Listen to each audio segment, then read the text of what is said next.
user. Welcome to High Pressure Graffiti Podcast. Today I'm here with my guest, Motion AD from the Lone Star State. You want to go ahead and let people know what is going on in your life? Sure. My name is Motion. I paint trains day in, day out. Make a lot of friends. Not too many enemies. Overall, good life. Paint trains. Right on. So when do you think that you actually started painting graffiti? How long would you say that you've been in the scene for? Doing the math would be a little bit incriminating. So definitely 2 decades. I'm not going to tell you if it's over or under, but 2 decades is in there of actual real graffiti. For sure. 2 decades of graffiti. Do you think that you would predict your style to turn out the way that it did? Because I'd say that you have a pretty unique style compared to most writers. Yeah, I don't think it was too predetermined, the kind of style. I caught influence just like everybody else has ever done. And fortunately for me, it was a style that was kind of being used around Texas for the most part. Yeah. What do you think were like the most impacting writers when you were coming up that you were seeing? Oh man, I seen a gang of writers coming up. When I was really coming up early on, it was UP Rails that I'd see that I was around for the most part in Texas. And I'd see all kinds of guys from early A2M, CIK, RTDs, NBKs even on the rails, D&Ds whenever I think they might have been getting their go, but it was guys like Jabber, Next, Germ, Lewis, Deuce 27, Member, Spotter, man, all kinds of ill. I'm just imagining their pieces now looking at them. Yeah, Spade, Destin, Mech. Remember when Destin and Mech were doing end to ends all the time? yeah. Size Those 21, are Vital. those are old school, and I still see Yeah, like man. sizes and size 21 every now and then. But it's pretty uncommon to see on the rails nowadays. There's so many people painting the rails nowadays. Do you think your first attraction to graffiti was through trains, or did you start in the streets like most of us?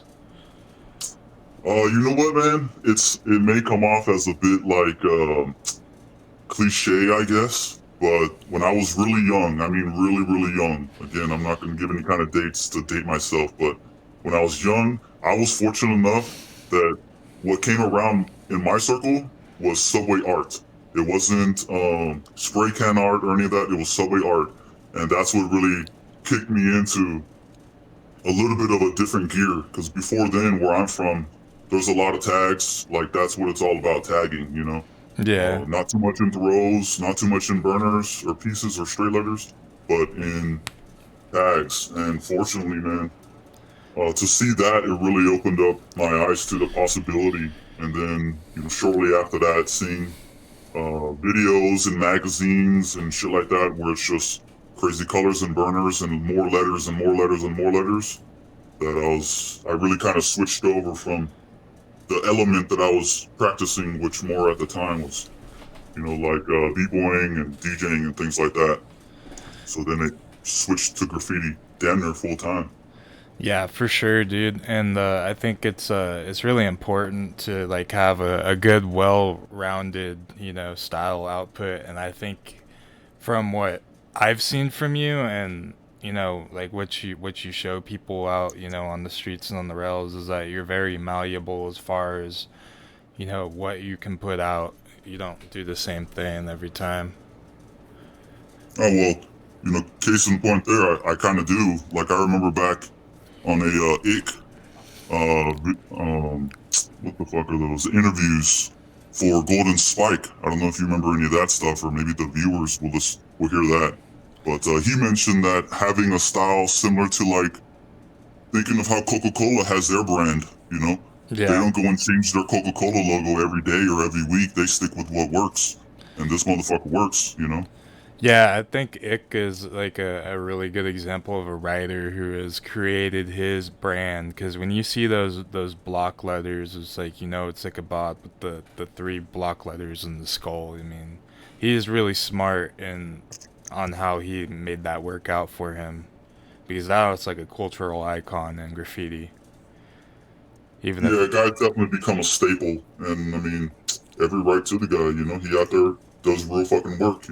he kills more trains than like probably anyone. I mean, he's like I see him up in multiple yards in a day sometimes. But Oh yeah, for sure. so what would you say was like one of like the hardest parts about graffiti? Like, did you have anyone bring you up like and teach you like right from wrong, or did you have to learn everything on your own? Uh, it was a bit of both actually. Where I'm from in Texas, there was only a small handful of guys that were doing anything to what we're even talking about now, doing graffiti and transitioning, up and over just graffiti, but into other elemental backgrounds. But those guys that I was around, none of us had too much guidance, so we were all kind of like fortunate to be around each other to kind of grow off of each other. But it was kind of like shooting in the dark for most of us, you know, until we started catching influence from other Texans coming around our area and us traveling and things like that. Um, yeah, it was kind of us to make it up on our own, So, and I think we kind of excelled with some of that stuff, or we really honed in on that kind of stuff. Is the way that we do our fills and outlines, where Yeah. we were big into putting crazy tones. It wasn't just a single or even a triple color fill. This motherfucker was toned the fuck out, so it looks like there's 6, 7 colors in that thing, So Yeah. we're real big onto that stuff, which I think allowed us all the individuals around me at that time to kind of take that leapfrog jump over everybody else that was still doing tags and transitioning to throw ups. We were already doing straight letters and beyond. Yeah, I could imagine that it was kind of hard to get influence being out in the Lone Star State because you guys are a little secluded from, the rest of the country. You guys are kind of like boxed off. But I would say that Dallas and Houston have a pretty impressive scene. Chasm's from Texas, right? Rest in peace, Chasm. Yeah, Rip Chasm for sure. Dude, that dude was like a monumental pioneer for Texas. And it's sad that he passed. Not must have been like what 10 years ago when I found out that he passed. But I always liked seeing Chasm's work. That dude was dope. Right. Man, there's a ton of dope writers in Texas, dude. Like, I know for sure a lot of the Texas guys that have been painting over the last 2, 3 decades, those guys are also fortunate enough to get out of Texas every so often. So they kind of jump from spot to spot, but for the most part, fairly dominant in Texas. And man, it's me being from Texas. All Texans can probably agree with me, but we're like pro Texas. Like I back Texas more than I back most things in my life. That's just kind of the way it is. Hey, And Texas is dope.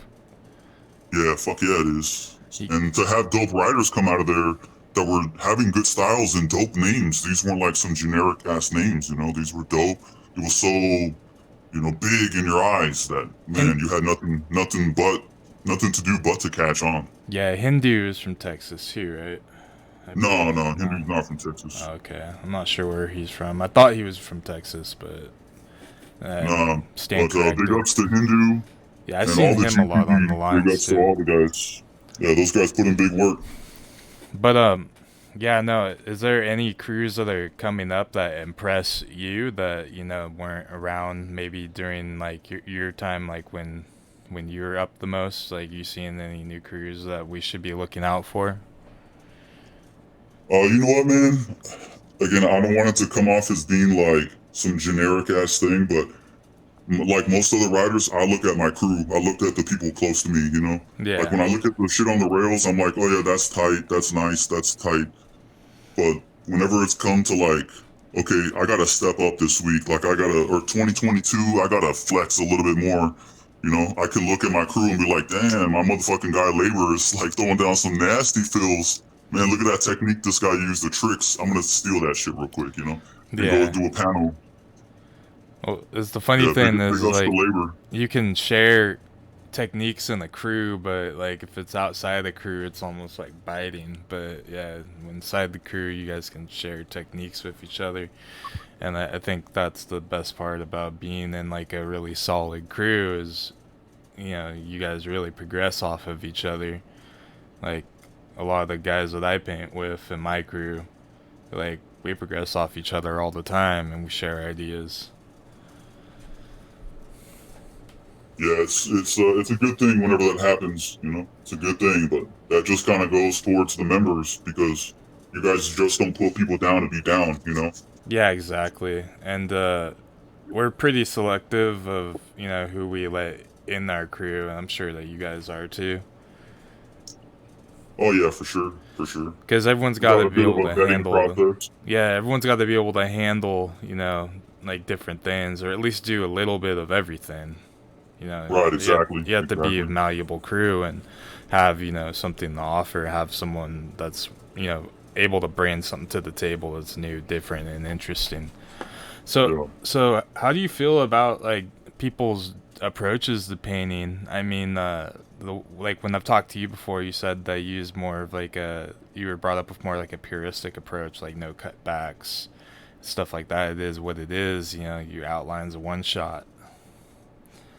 Right. Well, it was kind of the opposite. Now it's exactly that way. It is what it is. As you guys can see in this POV video, you'll see when I put down this outline, it is what it is. Like there is no going back for any fucking thing, whether it's fucked up or not. But in the beginning, again, it was about like learning how to spread your wings and flex a little bit. So filling in and cutting back your outline was a whole different. That was the actual norm, and actually, it was even more intense than that. Which probably some burners out there would probably agree with the process. But man, we do our sketch and then our background and flex on the background super hard, and then we do our outlines and then our 3Ds, and then we cut our 3Ds with our outlines, and then we cut our outlines with our fills, and then we shine our pieces, and then it's all done nice, neat, organized, damn near one shot the whole way except for all the cutting. It was a whole different process versus now it's damn near the opposite. You put your outline, your fill, or your sketch or fill. You do your background, throw your outline, put some shines on it, and you're done. No cuts allowed. That's kind of like how I've been working too, as far as I do my sketch, I do my fill, and then I do my backsplash, and then outline in 3D. And I think that way is faster too. Like it's more faster, and it's more like correct as far as like being efficient. It's Yeah, it way, has a nice look to it too. it does have a nice look to it, because like when I was painting maybe 2 to 3 years ago, I was doing shit like, okay, well, I would do my fill, I would do my outline, my 3D, and then I would do my backsplash. And I'm like, well, shit, that takes way more time. And then you mess up you have that chance of like messing up your crispy outline and shit. And we don't have time for that on the rails, especially if you're trying to get 2 to 3 panels done in a night. So you don't got time for that shit. So, Right. so it's like it's about being efficient. I feel like when you're in the yard, because you are taking a risk being out there, even if it doesn't feel like you are.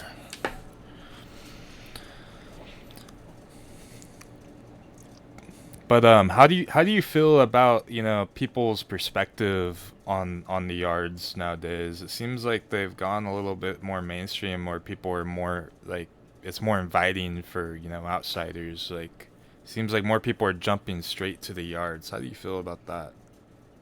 Yeah, I'm really not a big fan. Luckily for me, where I'm at, I don't get too many people coming to the yard that don't already do graffiti in some way, shape, or form. So I don't get a lot of the people that have never done a straight letter or a full on piece or a burner or anything like that, and they come and try to come onto the rails. Um, I prefer that they didn't, you know.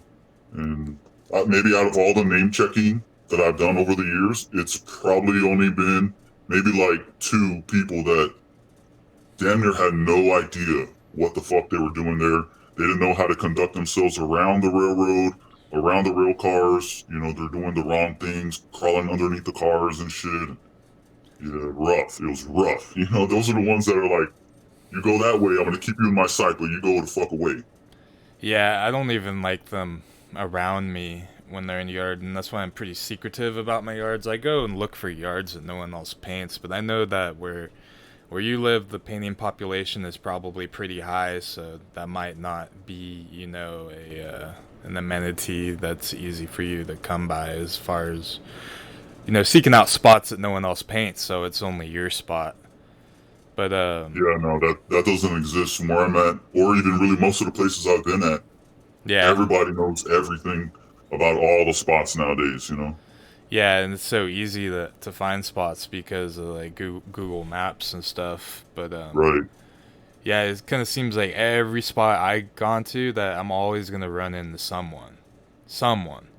But I've this one spot I've been hitting recently. I'm like, oh well, I'm the only one here, so hopefully I can keep it that way. But we'll see what comes after. There's Yeah. only time will tell. But I still think there are some spots out there that are just like hidden gems. They're precious, that no one really knows about. You just really got to dig for them. You got to go to like weird towns, weird states and stuff. Places where you wouldn't think that you would find trains, and then sure enough, you find like a chill daytime layup or something. But Right. I think out here in Cali has so many writers, and graffiti is it's almost like a fad out here for young teenagers. So like kids try to do it to be like cool out here and shit. So it's like it's almost as popular as like kids getting into like street racing and stuff. It's just like another thing for kids to do out here. Yeah. So I think you hit it on the head saying fab. You know, most of the cities that I've ever been in, ever, always tends to have like those 6 month riders, you know, that yeah, show up all of a sudden, they just start painting a ton, they look super motivated, and then that's it. Where the fuck did they go? Who the fuck knows, you know? yeah, they just kind of like fall off the face of the earth. But we see that a lot on the rails too. You'll see like some guys that come out, they kill it for like a year, and you see their panels rolling for like a year, and then they just disappear off the face of the earth. You're like, what the fuck Yeah. happened, And it sucks because maybe the shit I was seeing from them, I would like to see some more of that shit. And I think it's cool when people bring something interesting and new to the table, like a new style that hasn't been done yet. And I think now that's very rare to see because everyone's kind of recycling old styles. Yeah, I mean, you know, the human mind can only do so much. You know, we can only bend the letters so many different ways, you know? Yeah. Before it gets to the point like, oh, that looks like mine. You know, like, all right, calm down. I don't know who you are. I've never seen you before. So how the fuck would my letter look like yours? It's just becoming a bit of a coincidence that styles are kind of looking similar, but I think it also comes down to a little bit that people might be dumbing down some of these letter styles and they're not really flexing super hard. They're just kind of going with a bit more of a fancier straight letter, you know what I mean? With some nice bends and there's nothing wrong with that. I like that kind of shit for the most part whenever it's done correctly. Like the proportions is a huge thing for me. Yeah. So if it looks right, well then I fuck with it. If it's all part of the same alphabet, I fuck with it. But if it's not, I don't want to fuck with it. I'm not saying it's open season, but if Operation Clean Sweep's still activated, then they're fucking on the list. I definitely abide by Operation Clean Sweep, man. Whack shit, go over it. Save the clean panels. Whack shit, go over it. Yeah. But I mean, how do you feel like the yards have been treating you lately? Do you feel like they've been chiller, or do you feel like they've gotten sketchier over the years? Freight yards, absolutely. In my opinion, they've gotten a lot chiller. I think mostly because, again, my opinion is probably because these workers and conductors got other shit on their mind. They don't need to give a fuck about what we're doing unless it's a safety issue. Which, if they see us, automatically they're gonna think safety issue. Yeah, But exactly. if we're kind of like those ninjas and shit, they never even see. They're just about their business. They don't give a fuck about what we're doing, for the most part. You know, again, if it comes down to safety and shit, or like legitimate trespassing day after day after day, which a lot of you fucking guys out there go and paint every single day, and more power to you. Fucking get it, go paint. But You to should keep flip getting flop spotted yards like that, though. You should flip flop yeah, yards that way you're not going to the same yard every day. yeah, yeah, all kinds of different practices can definitely be exercised by a lot of guys, but unfortunately, you know, not everyone thinks everything this hard, thinks about everything this thorough, so they just kind of go with it. Like, I'm gonna paint today. I don't give a fuck where it is. If this spot don't work, I'll go to the next one, and I'm gonna make it work. Yeah, exactly. And that can be a good thing, and I feel like that can be a bad thing. But I mean, if it's just you and you know that you're holding down the spot, then you kind of know the spot. But for outsiders to do stuff like that is kind of, it risks a lot, and makes it harder to paint there. Well, for me at least, coming from my perspective. But like another thing I've been noticing is that these guys have bigger priorities than just us painting on trains. There's people there's like train robbers and shit still that they have to worry about. Right.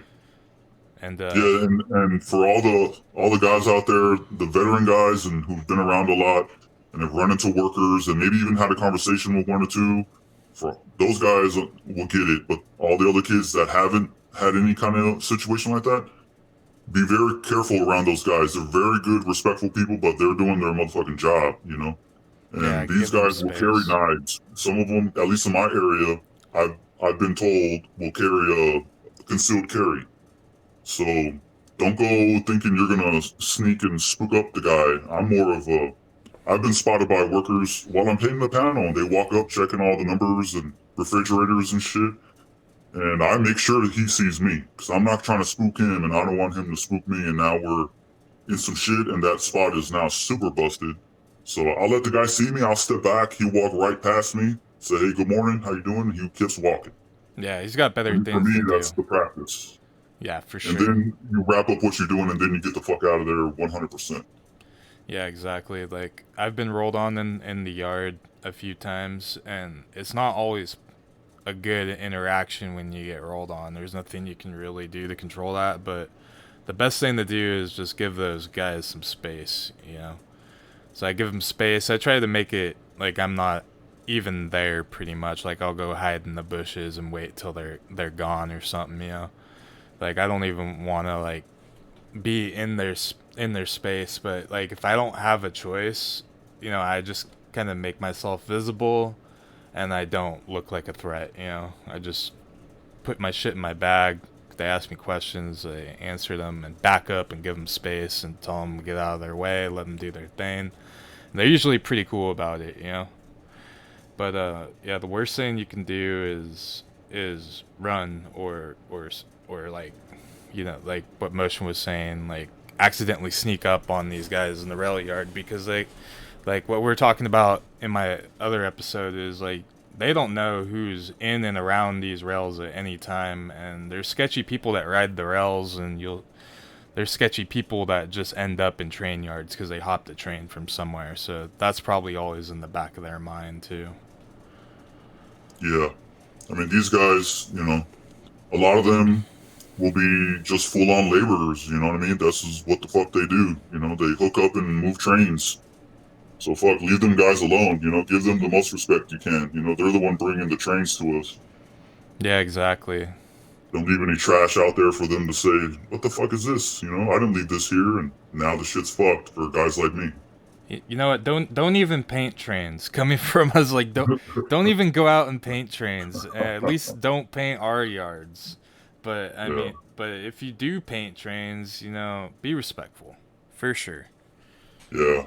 I think the silver lining to that is, man, there's so many people out there painting trains that, man, kudos to a lot of these guys. They know what the fuck it is. They're Yeah, not out there just fucking off. They understand. So at some point in time, someone educated them guys, whether it was an older person or what, but at least someone told them, you don't disrespect the yard, you don't leave your litter, and you don't do this and don't do that, XYZ, and that's good to see because I would always hear guys saying, "Oh man, you got to teach the younger people, or they're never gonna know. You know, you got to at least say Yeah. something.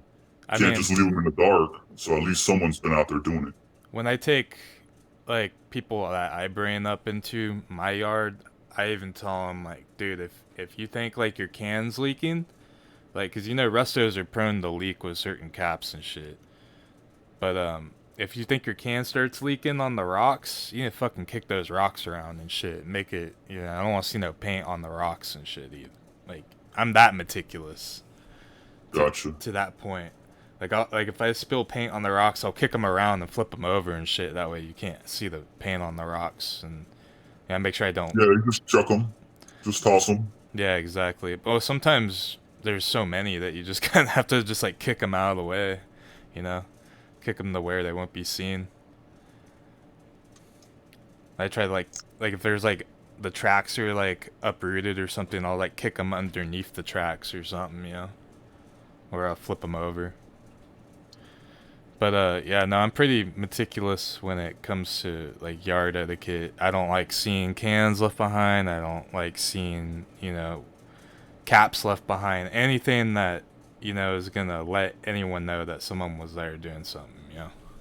Right. Even beer cans, I mean, and I see that in the yard a lot too. I see a lot of trash in the yard and I just go around picking it up, honestly. Well, that's good, man. That's real good. Yeah, I spent about 3 years benching before I started painting trains, so I think I've learned how to respect the rails because of that. And it seems like nowadays people just jump straight into it. Yeah, it's almost like if you don't paint rails, then you don't paint graffiti. You know. So Yeah, everyone's like, "Oh, I got to do it," even though they're not prepared for the things that go with it. You know. yeah. And one thing I realized, and it was a hard lesson coming up, is you can't paint trains if you can't do something clean on a wall. You know, don't paint trains unless you're good, pretty much. And I think what you're saying about, yeah, it's like, oh, if you don't paint trains, you're not doing graffiti. That is something that's kind of ingrained in the people's minds, I think, and it's pretty impossible to stop them. But we could try to influence them a little bit, you know. I mean, I think Right. that's it's worth trying to influence someone for the better than, you know, trying to stop them, which we're not going to be able to do. Yeah. And then also, freight train graffiti in America.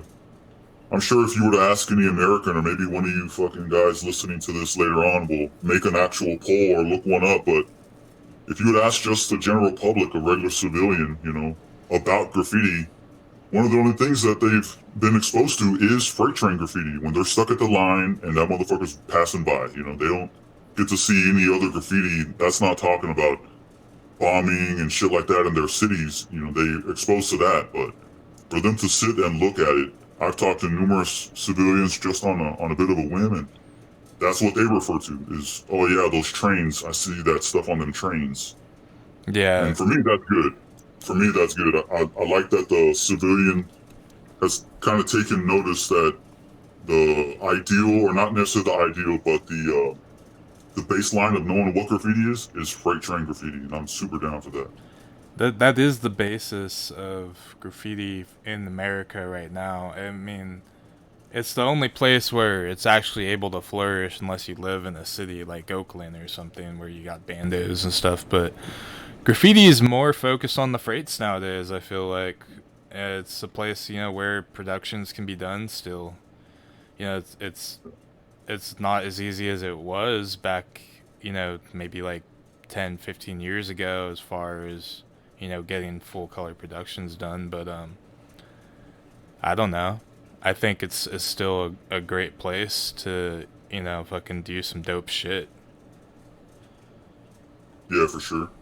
But I mean, you gotta do dope shit. You can't come with, you know, some whack ass style and, you know, think you're gonna get fame from the train line because the rails don't lie, you know. Yeah, absolutely. They do not lie. Go bench.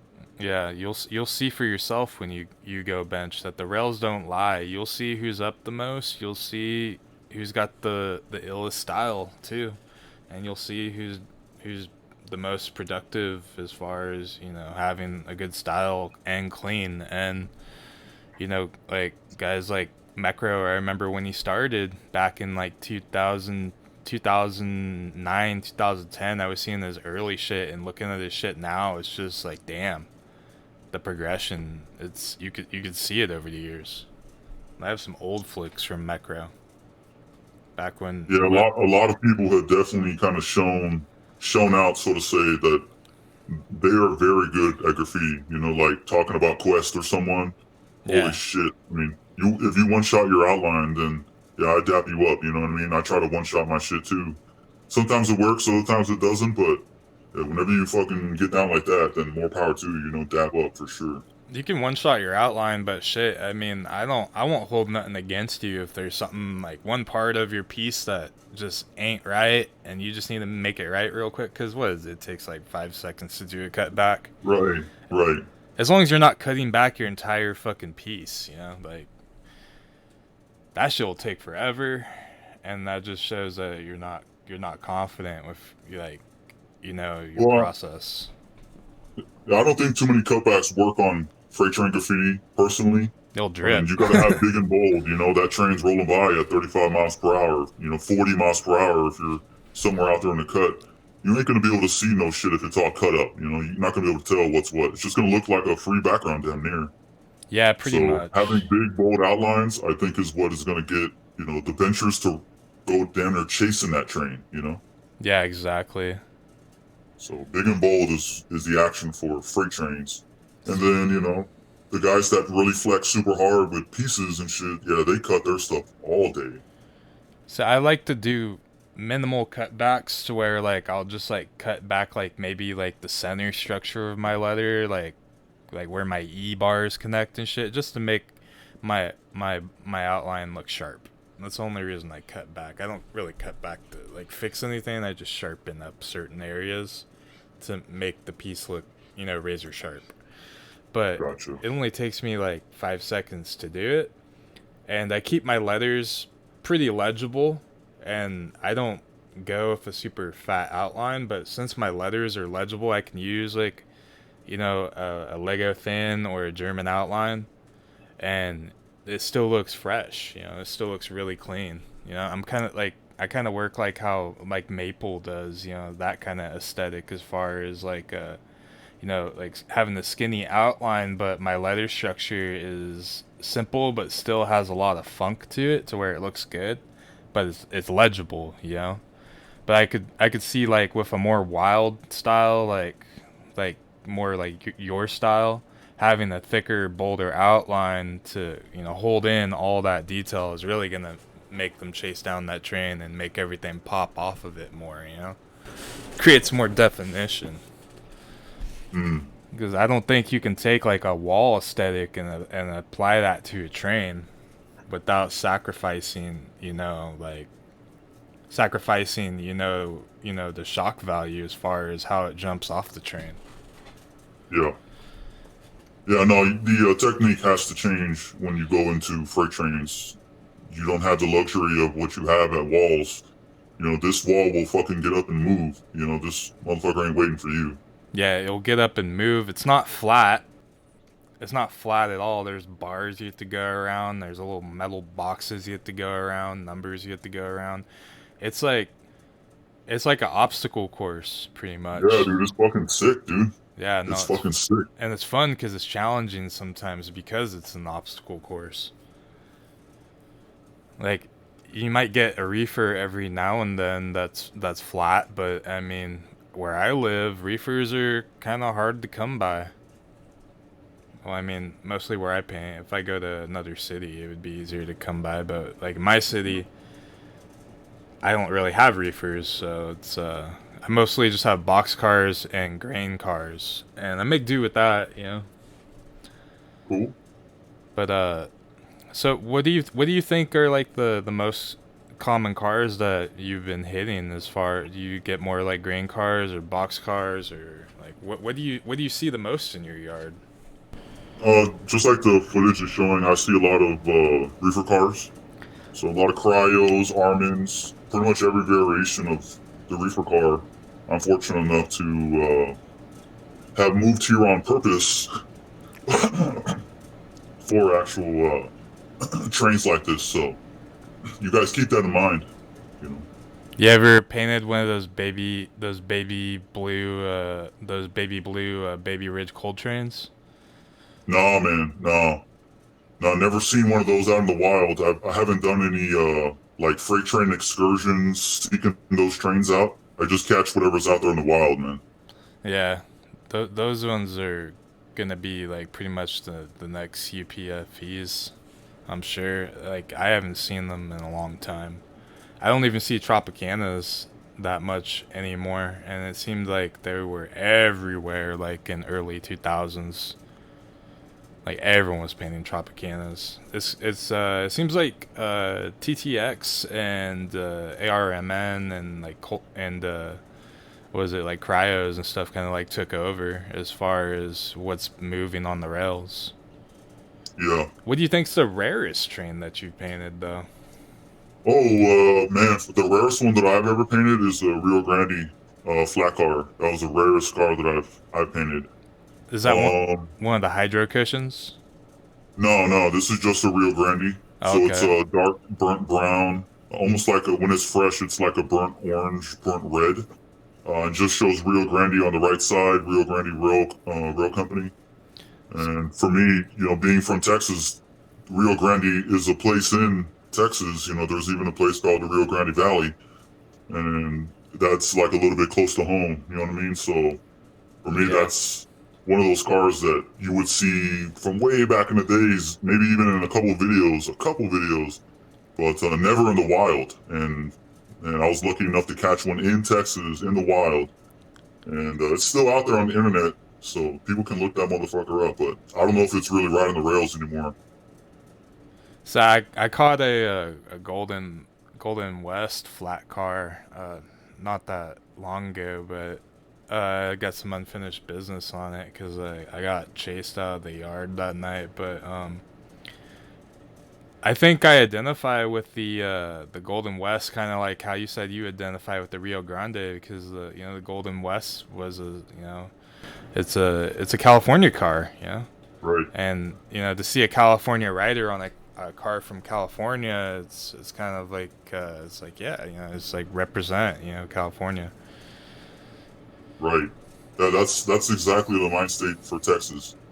You know. Yeah, for sure. I mean, you definitely want to represent, but where you're from. But the thing is those little short line cars, those things are dinosaurs. There's not that many Yeah, left.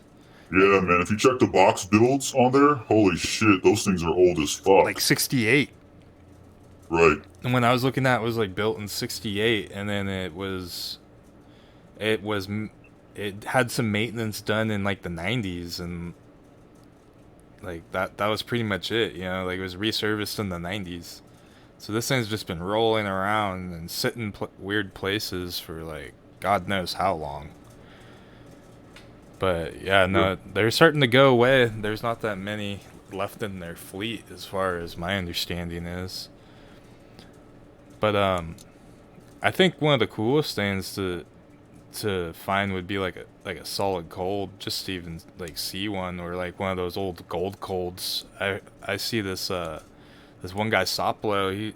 They got like a place in fucking Mexico, I think, where they just have them like in this like reefer graveyard, dude.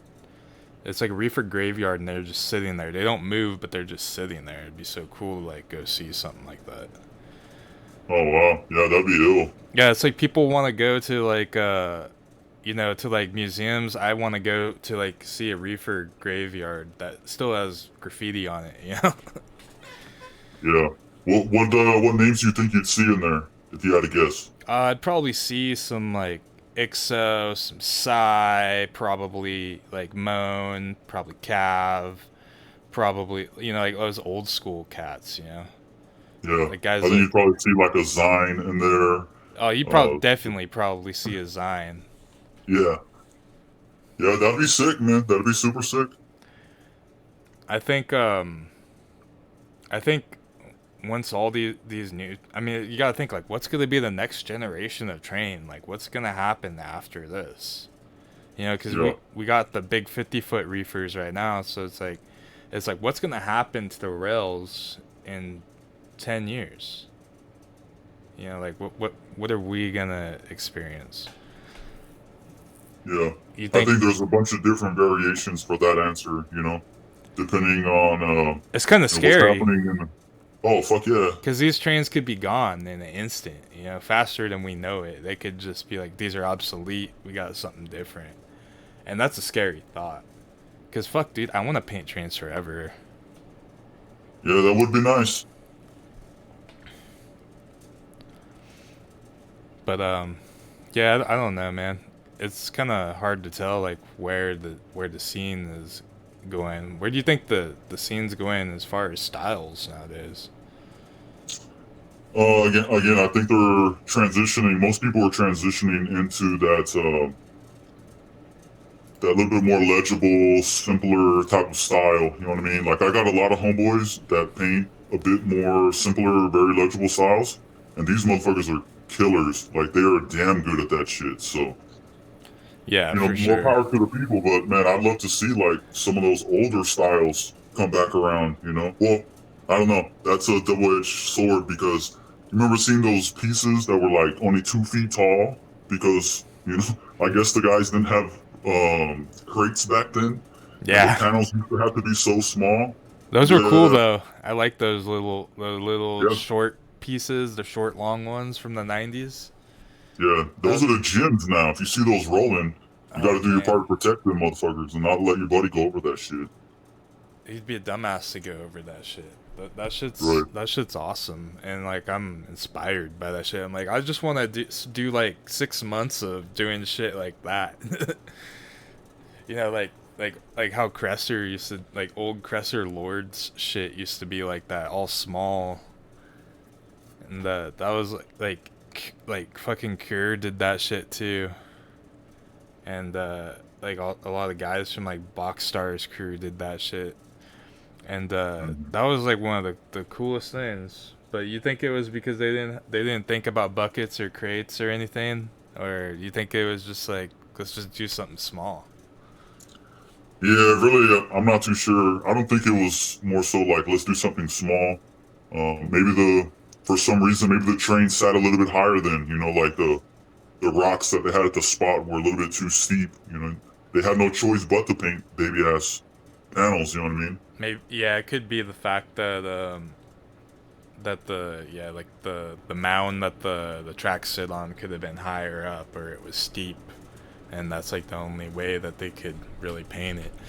But it's funny how well it worked out though, because it's kind of like one of those styles that you see and it's super fresh, but you're just like, damn, it's like funny because it's small, but it just like worked out, and now it's like an icon as far as anyone who actually pays attention to freight graffiti and how much it's changed.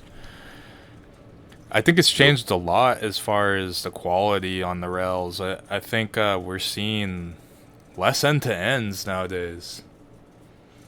Yeah, listen to ends maybe from 2019. It's slowed down. I haven't really seen too many from 2020.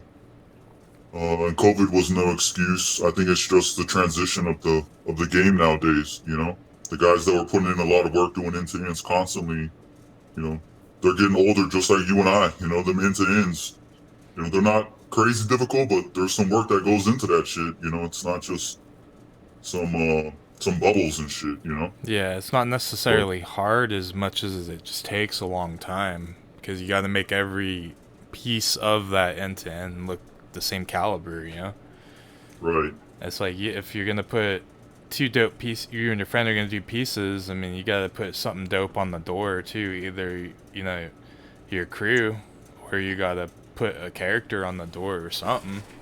something. Well, Yeah. man, I like the way that graffiti's going. Honestly, I think when it really comes down to it, weighing any pros and cons anyone may have, I think it's going in a good direction, at least good enough direction. Yeah, I would say so too.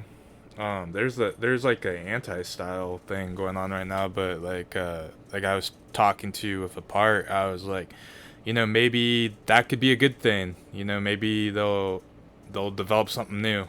It might take them longer, but anti-style could develop a new style completely that is legible and works. Mm-hmm. It's interesting to see like what can change in the scene and what these new kids are able to bring to the table and what they're willing to offer too. Yeah, I'll definitely give kudos to some of the guys out there that are definitely going bigger is better. They're definitely embodying that. They're doing some big fucking letters nowadays, and that's really nice to see. I think that's a bit of a refreshing thing. The styles are definitely there as well, but man, just the sheer size of those, it's really good to see that shit riding on the rails, big ass pieces. You ever caught any whole cars? Oh yeah, man. I mean, shit. I probably at least see a whole car, if not once a week, then once every 2 weeks for sure. When I go take a look at trains, yeah, that's definitely becoming a more of a thing that people got to do, or you're not doing it. Yeah, and I think it's definitely hard to do like a high quality whole car too. Like it takes a long time. It depends like what medium. If you're using roller, if you're using spray paint, there's a lot of variables there. But man, having the whole car or at least a few whole cars, that's how you really make your presence known on the rails. And there's a few guys out there that are just killing it with whole cars. Have you ever done any whole cars? Yeah. How many would you say that you've got? On, only one, buddy. I Only one? checked that box and kept on moving. Oh, really? Yeah, dog. That was a pain in the ass. It was all aerosol, so it was a big fucking pain in the ass. There was no rolling, there was no anything. It was all aerosol. But luckily, it was on a dock, so I had that going for me with a small step ladder. Made it work, man. Yeah, I was thinking about just getting like a house paint sprayer, like a paint gun, and using that, and then outline it with like an astrofat or something to like save me some time on doing the whole car. But man, I could imagine just going through like 20 cans just to do a whole car. It's insane how Yeah, much paint that takes. yeah, but then also that overspray you're talking about. I mean, that might burn up your whole shit. Yeah, that's true for sure. But I've seen guys like Sluts Crew do it in a few videos. I was like, damn, that's a good idea. He's a Yeah, paint Sluts sprayer. Crew, Lord's Crew, those guys do whole cars on a regular basis. It seemed like. It's nuts how productive they are and like the high quality that they put out too is insane. Yeah, And so you see their whole cars like all the time. Like they get probably flicked like every week in like multiple towns across the country. And that's another thing is like I think when I came into Freight Graffiti, I didn't realize how far my graffiti would go. oh yeah, it's a bit of a mindfuck to know. Some kids are like, "Oh, I'm a fucking king of XYZ town." Well, fuck, dude, these trains go all nation, buddy. I don't know if you remember that from back in the days. Rip terms, but I they had remember that all nation terms. team going. Yeah, terms was on everything. I have some shit that I flicked from him from 2009, I think. But yeah, no, his shit was like everywhere. And this shit goes to Canada and Mexico too. And that blew my mind. And I was like, shit, I could paint something in California and it's gonna go to Canada. Yeah, definitely a mindfuck right there. Yeah, and everyone sees it too. Like, you're talking like 40, 50-year-old dudes that, like foamers. They even like seeing graffiti on the trains too. My friend's dad is one of them. Oh wow. Yeah, he literally goes out to the Mojave Desert and sits at I think it's a Tehachapi Junction, and just takes pictures of trains all the time. And he takes pictures of the graffiti on it too. He's like, I love that shit. He's like, that shit looks so cool. He's like, I don't know how you guys do that, but that shit's tight. Yeah, that's tight. That sounds pretty good. Feel a bit older. Go bench trains all day. maybe not be classified as the foamer, but go bench trains and whatever else Yeah, I think makes that. having a job. Yeah, no, for sure. I mean, what are you gonna do? Just work your whole life and die? Yeah, People take this shit too seriously. We're not getting out alive.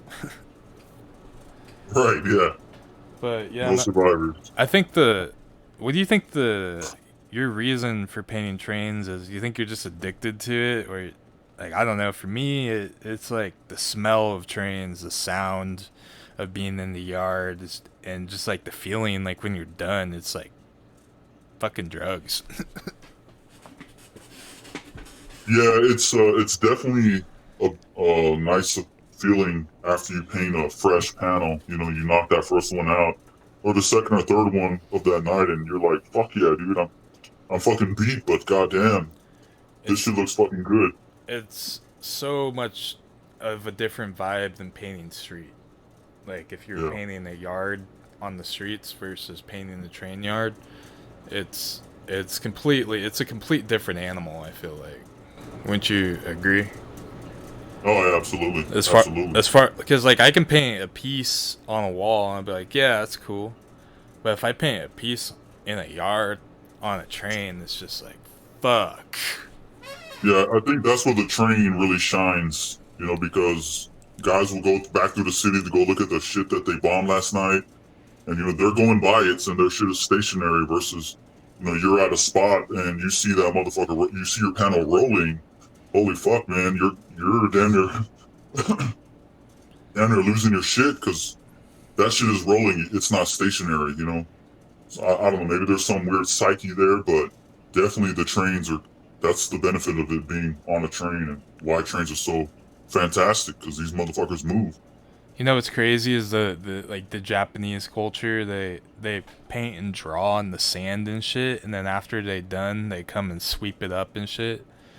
Yeah, So like they make it disappear, and I think like trains kind of offer that, and it's like a pure way of painting. As far like you paint it and it's gone the next day. Like it's not gonna stay there. It's not gonna stay there for you. It's not gonna stay there long enough for you to get a flick sometimes. So it's kind of interesting to just paint these trains like these 100 panels that you do, and you only see like maybe like 12 or 13 of them, and you wonder where all the other 100 are. yeah, exactly, man. I have that real problem. I've had it a long time. I've come to the conclusion that my trains get benched seasonally because I'll paint a fucking ton of trains all year and I don't see any fucking thing get benched. And here comes fucking October into December, and here's all my trains. People keep sending me trains and trains. Where the fuck were these things, in February and March? Where the fuck were these trains at? Where the fuck did they go? But They they kind can't. of put things in perspective how many trains are really out there and how big the nation really is for the railroad. There's millions of trains, dude. Like millions. Probably there's probably as many trains as there is people. Honestly, like almost. But there's millions of trains out there, and not just like millions of like every single train. Like there's like millions of reefers, millions of boxcars. Like millions of fucking. It's a huge number. So I mean, shit could just be sitting in storage or maintenance shop forever, and then you'll get a flick of it 5 years later. You're like, oh shit, I haven't seen this in like 5 years, 6 years. You're like, where the fuck has it been? But yeah, no, I realized that trains can just sit in storage like in a loop for a long ass time. Weird thing is, we had a bunch of Golden Wests that were sitting in one of the yards out on the coast by where my boy Ment lives, and we would talk about it. We're like, yeah, dude, that line's dead. They're never gonna move those. They're never gonna move those. You know what they did after like 12 years? They fucking came and pulled that shit. And then I saw all the panels that were on it ended up in another part of California, and now they're going back they're going back into service.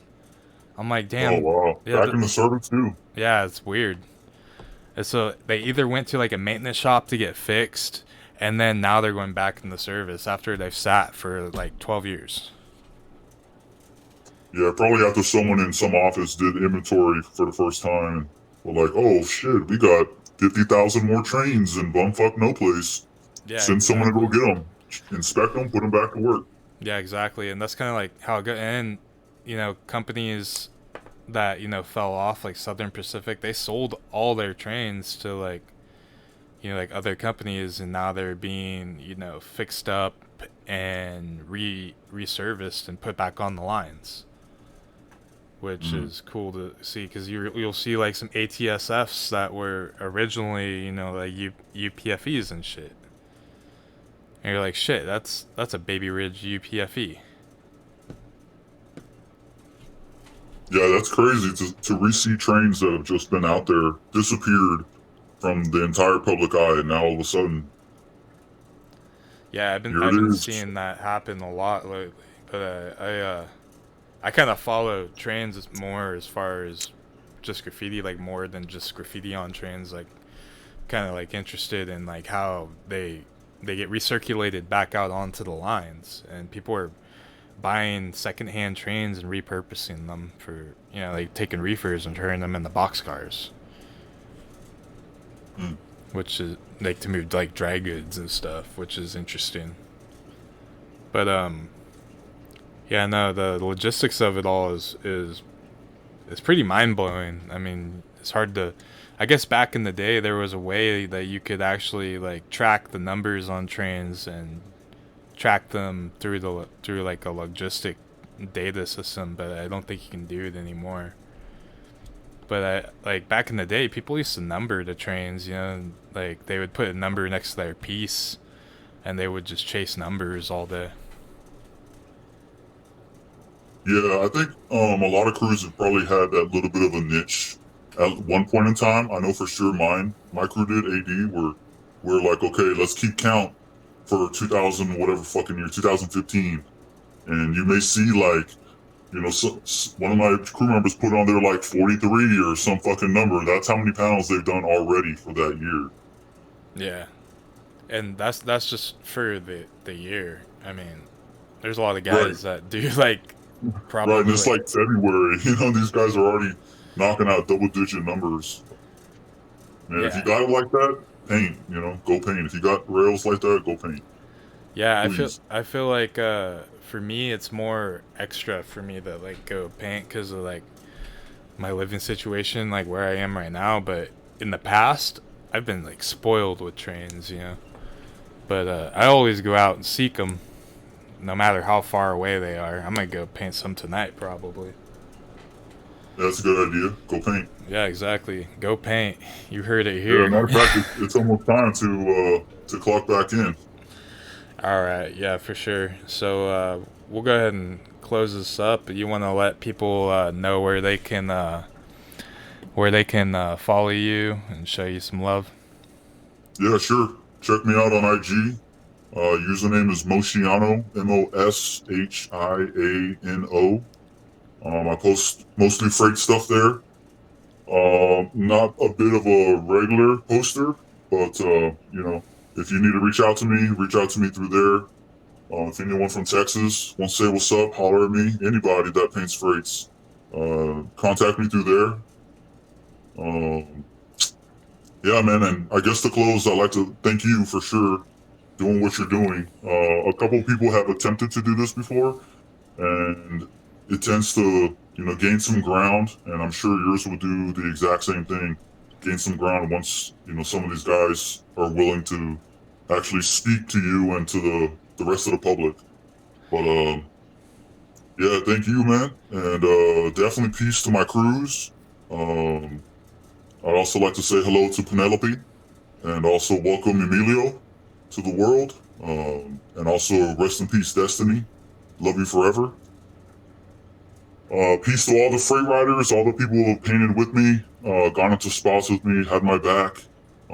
Definitely like to say thank you to a lot of my close homies, Oinkart, WRBT. A lot of them guys have, looked out for me over the years, whether it was, getting footage together and putting it, on the web so that they can, push it and me out there. But nothing but positive vibes to those guys. big ups. Keep doing your thing.